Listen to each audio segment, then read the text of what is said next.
ডলি মণ্ডল এবং রীতা মণ্ডল আমার গুরু বোন। তার প্রয়াত বাবা সাধক মজ্জবি সাধক নিব্বার শাহ ফকিরের ৫ম ওফাত দিবস। আজকের অনুষ্ঠানের সম্মানিত সভাপতি, উপস্থিত সাধুগুরু বৈষ্ণব, আমার সামনে উপস্থিত সম্মানিত সুধীবৃন্দ, আমি সবার চরণে ভক্তি নিবেদন করছি। এখানে আমার গুরুদেব আছেন। আমি ছোটবেলায় থেকেই যার কাছ থেকে আসলে সুরটা অর্জন করার চেষ্টা করি, কিন্তু গুরুর যে আচরণগুলো আছে সেগুলোও তো আমাদেরকে ধারণ করা উচিত। তো এখনও চরণ অনেকে বলে 5 প্রকার। এই 5 প্রকার চরণের মধ্যে আর একটা চরণ আছে, সেটা হচ্ছে আচরণ।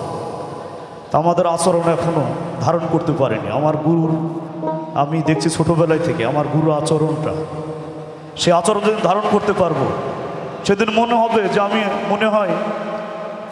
আমি একটু মানুষ হতে পেরেছি। শিল্পী সেটা বিষয় না, আমি মানুষ হতে চাই। আপনারা দোয়া করবেন। আমি সাইজের একটি বাণী পরিবেশন করছি।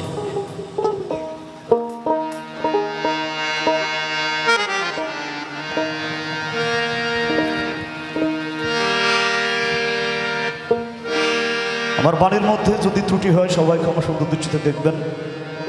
আমার আর একজন ভাই, পরমত্তার ভাই, বিশিষ্ট লালন গবেষক এবং যিনাকে আপনারা টেলিভিশনের পর্দায় দেখে থাকেন, হীরক রাজা, আমার অত্যন্ত প্রিয় একজন শ্রদ্ধেয় ব্যক্তি, আমার শুভাকাঙ্ক্ষীও। আমি তার প্রতি শ্রদ্ধা জানাচ্ছি।